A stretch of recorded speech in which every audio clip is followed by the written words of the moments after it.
GS की strategy कि sir GS कैसे खत्म करेंगे। ठीक है, जीएस में पढ़ने को इतना समंदर है, खत्म होगा तो कैसे होगा। तो देखो, जीएस में आपको 4 पार्ट है, एक जनरल नॉलेज है, साइंस है, स्टैटिक है और करंट है। ठीक है, 4 पार्ट में मैंने ब्रेक किया है ताकि आपके लिए आसानी हो, आप समझो चीजों को बेहतर तरीके से कि पढ़ना है तो क्या क्या पढ़ना है। जनरल नॉलेज, ठीक है, अब पहला उठाते हैं जनरल नॉलेज। देखो, किताब इसके लिए सिर्फ एक मैं बताऊंगा कि लूसेंट की जो सब्जेक्टिव की किताब आती है वो अपने आप में पर्याप्त है। ठीक है, लेकिन दिक्कत ये आती है कि जब कोई एस्पिरेंट लूसेंट की किताब उठाता है तो उसको लगता है 2 दिन बाद वो पढ़ेगा और तीसरे दिन से वो उसको पटक के रख देता है, क्योंकि चीजें उतने बेहतर तरीके से उसको समझ में नहीं आती हैं। तो इसके लिए मैंने आप लोगों को तोड़ बताया। देखो, जनरल नॉलेज में क्या क्या पढ़ना है, ज्योग्राफी पढ़ना है, इकोनॉमी पढ़ना है, हिस्ट्री पढ़ना है, पॉलिटी पढ़ना है। ज्योग्राफी के 3 से 4 सवाल देखने को मिलेंगे, इकोनॉमी के 2 सवाल देखने को मिलते हैं, हिस्ट्री के 3 से 4 सवाल आते हैं जो कि ज्यादा होते हैं और पॉलिटी के 2 से 3 सवाल आते हैं। इनके सब टॉपिक मैंने यहां दे रखा है कि इसमें भी आपको कितना पढ़ना है। अब देखो, ज्योग्राफी जो बच्चा चाहता है कि नहीं मैं फ्री में पढ़ूं और मैं पूरा पढ़ूं, तो आप ये किए हैं सर, काफी अच्छे टीचर हैं, ठीक है, आलोक सर, क्योंकि जब मैं गुरुकुल में था तो यहाँ के बच्चे इनकी वीडियो देखते थे और काफी अच्छा लगता था। ठीक है, इन्होंने इतने अच्छे तरीके से ज्योग्राफी कंप्लीट यूट्यूब पर पढ़ा रखा है कि आपको कोई दिक्कत नहीं आएगी, आप कंप्लीट ज्योग्राफी इनसे पढ़ सकते हो।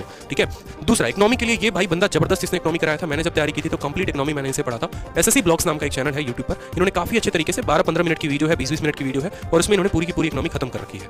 हिस्ट्री के टीचर है शायद वाईफाई स्टडी के हैं प्रवीण सर, तो इनका भी एक प्लेलिस्ट मैंने देखा, मुझे काफी अच्छा लगा। मौर्य एम्पायर, मुगल एम्पायर, हर कुछ करके इन्होंने काफी अच्छे तरीके से पढ़ाया, तो आप वहां पर पढ़ सकते हैं। ठीक है, उसके बाद आ जाता है साइंस, कि साइंस के कितने सवाल आते हैं, तो 5 से 6 सवाल आते हैं आपके उन 25 सवालों में। और साइंस कहां से कवर करोगे, तो बायोलॉजी के लिए आप खुशबू मैम की वीडियो देखो। ठीक है, ये मैडम इन्होंने काफी अच्छे तरीके से बायो पढ़ा रखा है, इनकी एक प्लेलिस्ट है। उसके बाद केमिस्ट्री भी आप खुशबू मैम से पढ़ो, और फिजिक्स हो गया, कंप्यूटर हो गया, डिस्कवरी और ये सारे मिसलेनियस पोर्शन, ये सारे के सारे आपको लूसेंट से खत्म करने हैं। जितने टीचर्स के मैं नाम ले रहा हूं, पर्सनली मैंने आज तक इनसे बात की है ना, मैंने कभी इनको देखा है, ये सिर्फ आपके लिए मैंने बताया है कि हाँ, इन टीचर्स ने अच्छा पढ़ाया है, आप 10 जगह ना भटकिए, 10 वीडियोस पे ना भटकिए। मैंने पर्सनली इनका वीडियो देखा हुआ है और मुझे अच्छा लगा, इसलिए मैंने आपको सजेस्ट किया है, बाकी आपकी मर्जी है। ठीक, तो यहाँ पर आप अगर बाकी पोर्शंस को कंप्लीट करेंगे तो लूसेंट काफी है, फिजिक्स थोड़ा बहुत पढ़ लोगे वहां से तो काम हो जाएगा। एक सवाल आता है फिजिक्स का, उससे ज्यादा नहीं आता। कंप्यूटर भी लूसेंट से ही पढ़ो, किसी की वीडियो मत देखो। ठीक है, तीसरी बात आती है भाई स्टैटिक जीके की, जो सबसे ज्यादा परेशान करता है। क्या स्टैटिक में किसी की वीडियो देखने की आवश्यकता है? स्टैटिक में पढ़ना है तो क्या पढ़ना है? तो एक छोटा मैंने आपको यहाँ पर टॉपिक दे रखा है कि देखो, बुक एंड ऑथर। ठीक है, राज तरंगनी किताब किसने लिखी, जैसे यहाँ पर आर्ट एंड कल्चर से पूछता है कि ये पार्क बनवाया तो किसने बनवाया। ठीक है, ऑनर एंड अवार्ड से पूछेगा, आपको इंपॉर्टेंट डेट्स हो जाते हैं, नेशनल इंटरनेशनल ऑर्गेनाइजेशन नाटो जो है वो है, ठीक है, ब्रिक्स जो है कितने देश है वहां पर।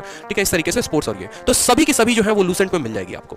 ठीक है, और लूसेंट की एक और बात मैं बताऊं, लूसेंट का जो पिंक बॉक्स है ना, पिंक कलर का बॉक्स, जो हाईलाइटेड बॉक्स जिसको आप बोलो या पिंक बॉक्स बोलो, उसको अपने परीक्षा के पहले खत्म करके जरूर जाना। इनको ट्रिक्स से पढ़ाने के लिए 2-3 चैनल्स हैं जिन्होंने पढ़ा रखा है, जैसे क्रेजी जीके ट्रिक्स है। क्रेजी जीके ट्रिक्स ने क्या किया है कि ऑलमोस्ट लूसेंट के जितने जो है आपको मिसलेनियस वाले पोर्शन या स्टैटिक पोर्शन उसने ट्रिक्स के थ्रू पढ़ा रखा है, तो आप यहां से पढ़कर मदद ले सकते हो। एक यूट्यूब चैनल है जिसने पढ़ाया और काफी अच्छे तरीके से कंप्लीट कराया है। तो लूसेंट में याद रखना कि स्टैटिक जो है वो मोस्ट इंपॉर्टेंट है, लूसेंट की पूरी मिसलेनियस पढ़कर जाना। गारंटी बता रहा हूं कि आपके सवाल जो है पूरे के पूरे पेपर में यहीं से आते हैं। इंडिया का ऐसा कोई कॉम्पिटिटिव एग्जाम नहीं है जहां में लूसेंट से सवाल ना आए, इसलिए एक किताब अपने आप में ब्रह्मास्त्र है। और उसके बाद आता है करंट अफेयर, कि करंट अफेयर कब पढ़ना है। तो करंट अफेयर आपको अपने परीक्षा के 2-3 महीने पहले से स्टार्ट कर देनी है। आखिरी के 6 महीने के ही करंट अफेयर पढ़ने हैं और उनमें जो टॉपिक पर ज्यादा जोर देना है वो देना है book and author, days and theme, appointment, country, ranking, sports, military, obituary. तो ये सारे के सारे जब आप करंट अफेयर पढ़े तो ध्यान रखिए कि क्या जो आप पढ़ रहे हैं उसमें बुक एंड ऑथर है। ठीक है, इसके अलावा जैसे करंट अफेयर जब आप खत्म कर लेते हैं तो आप पर्टिकुलर इस नाम से भी सर्च कर सकते हैं। ठीक है, कि बुक एंड ऑथर के ऊपर क्या किसी चैनल ने बनाया है। ठीक है, उसको तुरंत देख के चले जाओ कि हाँ भाई, इस लास्ट के 2 महीने में ये किताबें आई थी, इनके ऑथर ये थे, तो एक सवाल आपका कंप्लीट हो जाएगा। स्पोर्ट्स में देख लो कि अभी विंबलडन हुआ था, कि क्या हुआ था,